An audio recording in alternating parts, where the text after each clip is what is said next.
напси деген эмне жана ал исламда кандай түшүндүрүлөт? Бисмиллахир-рахманир-рахим. Бардык мактылар жараткан Аллах Таалага болгон болсун. Жана пайгамбарыбыз Мухаммад саллаллаху алейхи вассаламга салам жана салаваттар болгон болсун. Напси деген түшүнүк биздин динибизде, шариятыбызда өтө бир олуттуу, орчундуу же болбосо эң зарыл маселелерден болот да. Напси деген эмне дегенде алымдар эки тармак менен түшүндүрүшөт напсини. Биринчиси, Кудай Таала Куранда напси дегенде эмнени этибарга алган деген сөз бар да. Мисалы үчүн Куранда Алла Таала адам баласына кайрылганда ар түрдүү ысым менен кайрылат да, же ар түрдүү сыпаттар менен кайрылат. Мисалы үчүн эй рух дейт, эй акыл дейт, же болбосо эй нафси дейт, же болбосо эй жүрөк дейт, мисалы үчүнчү мындай түз айта турган болсок.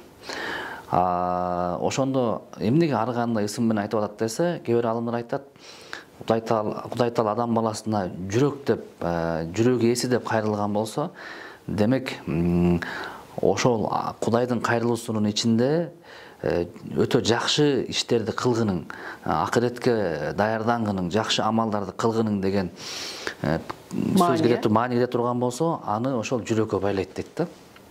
Же болбосо Аллах Таала эй акыл ээлери же акыл ээси деп кайрылган болсо, ал сыпат менен. Демек, ошол айткан сөзүнүн маанисинде ой жүгүрткүнүң, пикир калчагының, мени издегениң, тапкының деген нерсе болгон болот дейт да. Кээ бир жерде Алла Таала рух, жаны ээси деп айткан болсо, анда ички дүйнөң менен мага жеттиң, мени таптың, ушундай тазаландың деген маани жатат дейт да. Эгерде Кудай Таала эй нафси ээси деп айткан болсо, анда күнөөдөн арылгының, сен өтө эле булганып кеттиң деп айткан мааниси болот дейт да. Ошентип Кудай Таала адам баласынын ар кандай сыпатын атаган дейт. Эми ошол өңүттөн караганда нафси дей турган болсок, бул ошол адам баласынын ички дүйнөсү булганып калганда, ошону нафси деп коебуз деп айтат да. Ал эми калган алымдар айтат, нафси деген бул кыскача деп турган болсок, ошол сен өзүңсүң дейт да. Анткени адам баласы жан менен денеден турат. Дене бул убактылуу гана жандын кийими болот дагы.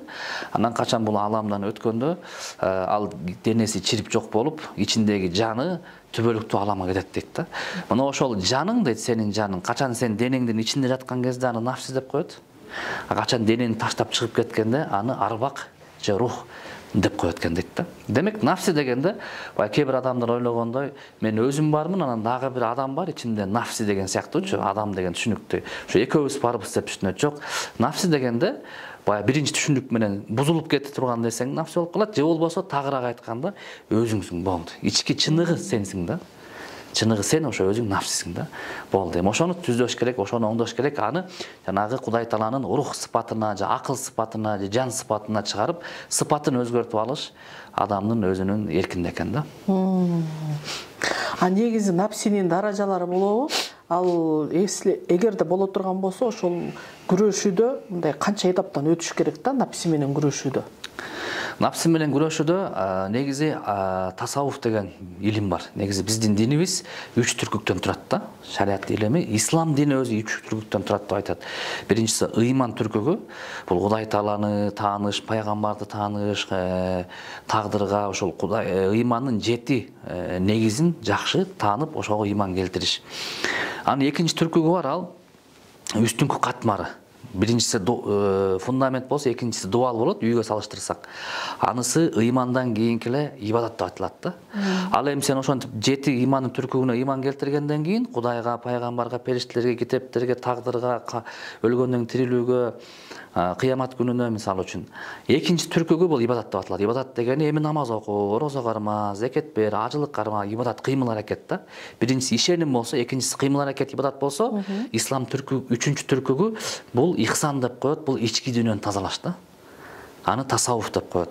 Ошол ички ар бир ушул 3 тармакта биздин ислам тарыхында аалымдар өмүрүн арнап кеткен да. Кээ бир алымдар ушу биринчи тармактагы китептерди жазып, өмүрүн ушул биринчи тармакта изилдеш менен өткөн да. Кээ бир алымдар экинчи тармакка өмүрүн беришкен. Намаз, орозо, зекет, ажылыктардын маселесин изилдеп, ошол боюнча китептер жазып кетишкен. А кээ бир алымдар үчүнчү тармак боюнча изилдешкен да. Канткен ички дүйнөнү тазалайбыз, ички дүйнөнү кантип тазалаганда кандай этаптарга бөлүнөт, жүрөк канчага бөлүнөт, жүрөк мынча сыпатка бөлүнөт, жан мынча сыпатка бөлүнөт деп жалаң ошого арнап кеткен да. Эми ошол 3-чү түркүктүн аалымдарын көз карашы менен карай турган болсок, нафси канчага бөлүнөт десе, алар 10го чейин бөлүп салышат да. Нафсинин этаптарын 1ден 7-8ге чейин, кээ бир аалымдар 10 эмеге чейин бөлүп салат, этапка чейин майдалап. Эми ал майда баратка кирбей эле кыскасы ошол баштапкы ортоңкунан аягын карай турган болсок, 3 негизге бөлүп койгондору бар. Кыскараак айта турган болсок, биздин аудиторияга баягы кыйын болуп калбасын деп, ошол нафсинин 3 деңгээлин Курандан алып чыгышат да. Алла өзү Куранда ошол нафсинин деңгээлин айткан экен да. Эң төмөнкү белгисин айткан экен, нафс аммара бис су дейт арабча. Ал дегени күнөөгө түрткөн нафси дейт да. Ал дегени күнөөгө түрткөн өзүң күнөөгө түртүлөсүң да. Кандай десе, ошол күнөөдөн рахат аласың, Кудайдын нааразы кылган иштерден рахат аласың. Кыскасы айтканда, күнөө иштер менен гана жашап, ошол менен күнүмдүк жашооңду өткөзүп, андан чыга албай оролуп калган нафси дейт да. Кудай муну ушундай күнөөгө түрткөн нафси деп атаган да. Мындан арылыш керек. Кандай десе, экинчи этапка чыгыш керек дейт да. Ал кайсыл десе, нафс лауама дейт. Ал ошол күнөөдөн суурулуп чыгып, жакшы иштерге аракеттин жасап талпынып жүргөн нафс дейт да. Ал эмнеге лауама деген мааниси өзүн жемелеген нафс дейт да. Эмнеге десе, ал ошондон сурулуп чыгып, кайра кээде ошого батылып кетет, кайра чыгат, кайра батылат, бирок аракети тигил жака дейт да. Оңолоюн деген дейт. Бирок канчалык ошондой болбосо деле өзүн жемелеп турат дейт да. Анан 3-чү нафс дейт, нафс мутмаинна дейт. Бул ошол өзү жакшылы амалдарга, жакшы иштерге, Кудай ыраазы болгон иштерге баягы отурукташып, бекем баягы ошол жолго түшкөн нафс дейт да. Ал бир гана жакшы иштерден рахат алат дейт. Жана биринчи нафси жаман күнөөлөрдөн рахат алса, ортоңку андан сурулуп чыгып аткан болсо, 3-чү деңгээлдеги нафси бул намаз окуган, орозо кармагандан, деги эле дин, ыйман менен жашагандан, Кудай ыраазы болгон амалдарды кылгандан рахат алып, ал өзү ошону баягы өзү рахат алыш үчүн ошондон пайда алып, ошондон бир жыргап, ошондон бир өнүгүп өсүп кыла турган адам дейт да. Демек биздин тапшырма ошол астыңкы нафстасыңбы же ортоңкудасыңбы 3-чү деңгээлге чыгыш керек экен да. Ошондой. А негизи ошондо нафси деген өзүбүз дегенде өзүбүз менен өзүбүз иштеп, өзүбүздү жеңишибиз керек экен да. А бул ошону нафсини деген баягы жана 3кө бөлүп койбодукпу? 3кө бөлүп койгондо деген канчалык деңгээлде кыйын адамга ошо өзүнүн нафсисинин үстүндө иштөө, же болбосо ошо нафсинин үстүнөн иштөөнүн эң туура жолу барбы? Эгерде бар болсо, ошондой формуласы кандай, эң жөнөкөйрөөк болуш үчүн да. Мен бүгүн биринчи баягы жаман жактагы жерде турам, же болбосо экинчи деңгээлде турам, 3-чүгө жете албай атам дегенде кандай кылып иштеш керек?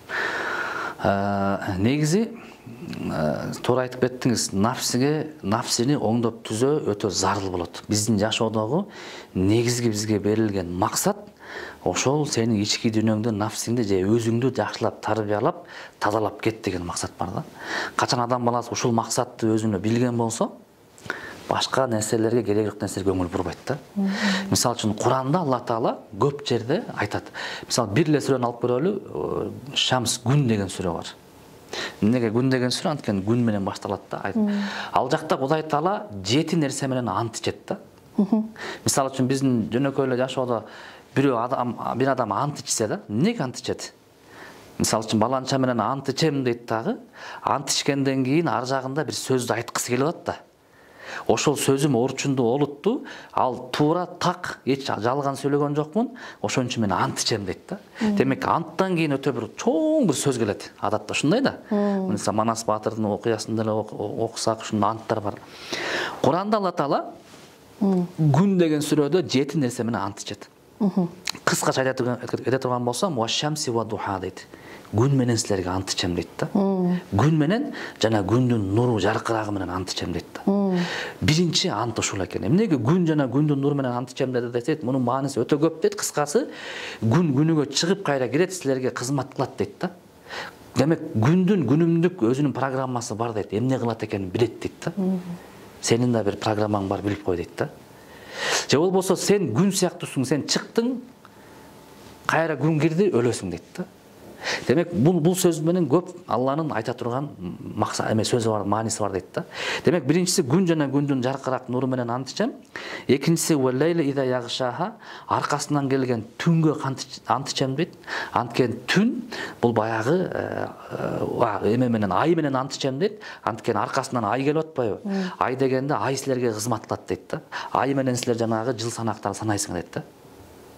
Анны үчүнчүсү Алла Таала айтат: "Ва нахари ида жаллаха", мен баягы күндүзгү абал бар го. Силерге жаркырап, баягы жумушуңарды бүтүрүп алсын деп ушундай кызмат кылат дейт да. Ошо менен античем дейт. Ва лайли ида ягшаха, анын күндүзгү абал кетет дагы, түн келет дейт да. Ал түн келип дагы силерге кызмат кылат, силер ал түннү уктайсыңар, эс аласыңар дейт да. Ошондой эле ва самаи ва банаха, анан асманды түркүп койгон асманга античем дейт. Жана асманды курап койгон зат ким дейт? Ал Кудай өзү да, өзүмө античем дейт да. Вал арди ва матохаха, жерге касам ичем дейт да. Жана жерди төшөп койгон, силерге кызмат кылдырып койгон Кудай бар, ага касам ичем дейт да Алла Таала. Ошентип Алла Таала ошо 6 нерсеге античип туруп, жетинчиси ва нафси ва ма саваха, адам баласынын нафсисине античем дейт. Жана нафсини силерге ушундай кооз кылып жаратып койду. Нафсинин да акылы бар, нафсинин да жүрөгү бар. Ушундай сонун кылып жаратып койдум нафсини дейт. Ошого да античем дейт да Алла Таала. Андан кийин фа алхамаха фужураха ва тaqwaha qad aflaha man zakkaha. Ушул 7 нерсе менен Кудай Таала античип туруп, эми Кудай Таала эмне деп айткан келип атат ар жагында десе, мен ушул нафсиге дейт, кайсыл жаман, кайсыл жакшы экендигине шыктандырып тандоо берип койдум дейт да. Демек нафси жаманды да тандай алат, жакшыны да тандай алат дейт. Код афлаха ман заккаха, ким эми ошол нафсисин тазалап жакшы жолго түшкөн болсо, ал сөзсүз ийгиликке жетти, мен сөз берем дейт да. Мен ушул 7 антым дейт. Ким үчүн болду десе дейт, ким нафсисин тазалап жакшы жолду тандаган болсо, ал ийгиликке сөзсүз жетти дейт да. Экиси менен айтсак кыргызча. Ал эми кимде ким код хаба ман дасаха, а ким жаман жерин тандап туруп, а мен жаманды да көргөзүп койгом дагы дейт. Жаманды тандап нафсисин булгаган болсо, ал бул дүйнөдө акыретте кайгыга, капага, бузукулукка учурады дейт да. Демек ушул Алланын ушул 7 нерсе менен асманга, жерге, айга, күнгө, нафсиге да ушунун баарына античкендигиси дейт. Бир нерсе үчүн дейт. Нафсиңди тазаласаң, сен бактылуу болдуң бүттү дейт да. Мен сөз берем сага дейт да. Ошон үчүн нафсини тазалаш өтө зарыл экен. Эми сурооңуз келе турган болсок, нафсини мен кайсыл деңгээлде турам экендигине азыркы биздин учурда аныктап билиш кыйын болуп калган да. Анткен биз көбүн эсе бул дүйнөгө азгырылып, көбүн эсе динибизден алыстап кеткендиги үчүн биз тетиги азыр нафсини тазалаш 3-чү деңгээлдеги илим деп атпайбызбы? Ортоңку ибадат, асты иман, тетиги биз иман деңгээлинде жүрөбүз да. Ушу Кудайга жакшы ишене албай, Кудайдын тагдырына иман келтире албай жүрөбүз. А негизи биздин максат ал жагын бүтүрүп, орто намаздарын тургузуп, анан 3кө чыгып, ошону алектенишибиз керек эле да. Biz ушунчалык алыстап кеттик. Биз максаттан алыстап, ушунчалык биз динден алысыраак жүргөнүбүздүн белгисинен биз чаржайт болуп атабыз да. А негизи мындан 100 жыл мурун эле, 1 кылым мурун эле Кыргыздарда Жетаке Олуя деген кишилер болгон. Калыгул Олуя, биздин жетакелерибиз, булар адам баласынын нафсисин ичин биле турган рентген узилер болушкан да. Ошон үчүн нафсинин ички деңгээлин биле турган бир гана олуялар биле алат дейт да. Эгер дароо мындай карап туруп эле адам баласын кайсы нафсиз экенин билип бере тургандар олуялар дейт да. Буга пайгамбардын хадиси бар да. Пайгамбар айтат: "Иттаку фирасатал муъмин" дейт. Момундун көз карашынан, парасатынан сактангыла дейт. Ал деген олуя кишинин парасатынан сактангыла дейт да. Анткени олуя киши Кудайдын берген нуру менен силердин көкүрөгүңөрдүн ичиндеги нафсиңердин даражасын да, ичиндеги кылган күнөөңөрдү билип коет дейт да. Ошон үчүн олуя кишилер карап туруп эле, ай балам сен мындай кылышың керек турбайбы деп эле коет. Ай тикиндей кылышың керек турбайбы деп коет да. Демек ал сенин анализиңди аныктап, момундай кылып деңгээлдесиң, бул деңгээлге чык деп койгон дарамети бар дейт да. Ошон үчүн биздин мурунку бир кылым, эки кылым мурун ата бабаларыбыздын эмнеге таза чөйрөдө жашаган, эмнеге булардын акыл эси таза болгон, анан эмнеге булар бат оңолушкан десе, алардын арасында олуя кишилер болгон экен да. Эмнеге мисалы үчүн Ормонхан атабыз ошончо келип калаткан жанагы журтубузду баса турган адамдарды жанагындай акылман, данышмандылык менен жеңип кетти. Же болбосо эмнеге кыргыздардын башын бириктирип бир кызыл тебете падыша болду? Эмнеге десе, жанында олуя киши болгон дейт, калың олуя. Ошентип ал кишини нафсин тегиздеп, тизгиндеп, мындай кыл деп туура иштерге багыттап турган дейт да. Эмнеге биздин жанагы жет акелерибиз эмнеге жети, эмнеге 70 эмес, эмнеге 10 эмес, анткени булар чанда анан өтө эле аз болот экен, бирок ошо аз болгону менен калайын жалпы журтка таасирин берип турат экен да. Ошентип биз бай советтер доорундагы атеисттик жашоодо ошолордун адамдардын баары калбай калып, биз ортодо 70 жыл олуялар менен үзүлүп кеттик да. Үзүлүп кеттик, динден алыстап кеткен себептен азыркы учурда бизде антип бизди аныктап бере турган, бизге ички руханий кеңеш бере турган ички дүйнөлүк олуялар жок болуп кеткен үчүн биз азыр бар ортодо калып калган жетим баладайбыз да. Эми калып калдык, биздин анализдеп бере турган биздин андай аалым олуяларыбыз жок болгондо эмне кылыш керек десе, билген нерсеңди кыл дейт да. Жашоо өтө кыска, өтүп баратат. Эртерээк оңолуп кал дейт. Ал кандай десе, ошентип баягы китептерди окуп, сабактарды окуп, аалымдардын сөз баянын угуп, нафсини изилдеп, өзүңдү өзүң анализдеп, өзүңө жардам берип, эч кимден бир нерсе күтпө деген жашоо дейт да азырчы. Ошондой кылгыныңдагы, мисалы үчүн, мен сараң болуп атам, мен көрө албай атам, тиги ушунун баардыгы бир өзүңдүн нафсиңдин оорулары дейт да. Бир денеде эле канча оору бар? Биягында жара бар, биягында баланча бар, бир жагы рак болуп калды, тигиндей болуп калды. Бүт бир денеде эле канча оору. Бир нафсиде дагы ошончо оору болот да. Ал көрө албастык, сараңдык, ичи тарлык, сабырсыздык жана башка, сен ошону өзүң отуруп алып, акылга алчап, изде дейт, мен эмне болуп атам депчи. Эми ошону таптыңбы? Тапкандан кийин эми ошол мисалы үчүн мечиттин китепканаларына барсаң, канчадан китептер бар, ар бир темага китептер жазган. Ошолорду окуп, эми ошо менен өзүң аракеттенип, ошол менен айыкканга аракет кыл дейт да. Болду дейт. Ошентип чыгып кетсең, Кудай Таала жардамын аябайт дейт мисалы үчүн. Негизи ошо аалым олуя, устат чоң аалымдар ар бир ошол кишилердин өзүлөрүнүн нафси тарбиялай турган тажрыйбалуу жолдору бар да. Ар бир өзүнүн кандай эле ар бир доктурдун, дарыгердин өзүнүн методологиясы болгон сыяктуу эле. Бирок үстүнөн караганда жалпы бир программа болот да. Бардык дарыгерлердин эле жалпы программа. Дары жазып бериш керек, диета кылдырат. Анан мисалы үчүн баланча иштерди кылдырат деген сыяктуучу. Ал эми кайсыл дары, кандай диета ар башка болот да. Ошо үстүнөн караганда жалпы бир башын бириктире турган программа же болбосо эрежелер бар.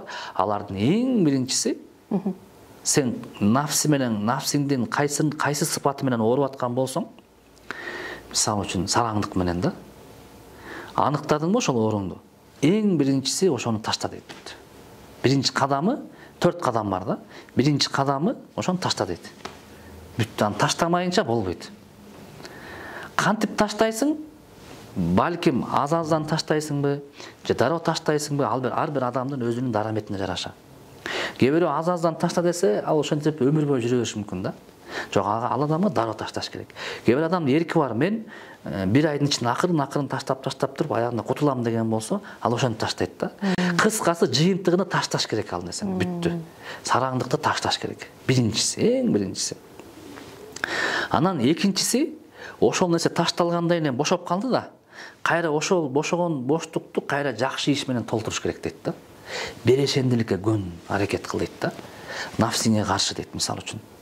Берешен болгонду үйрөн дейт. Баягы мурунку сабактар айтып жүрөбүз го, ал сага жакса дагы, жакпаса дагы ошону кыл дейт экинчиси. Анткени ошол кылуу, бул ошол нафсини айыктыра турган жолдун алгачкы кадамдарына жүрөсүң да. Анан барып көнүмүштүү адат болуп калат.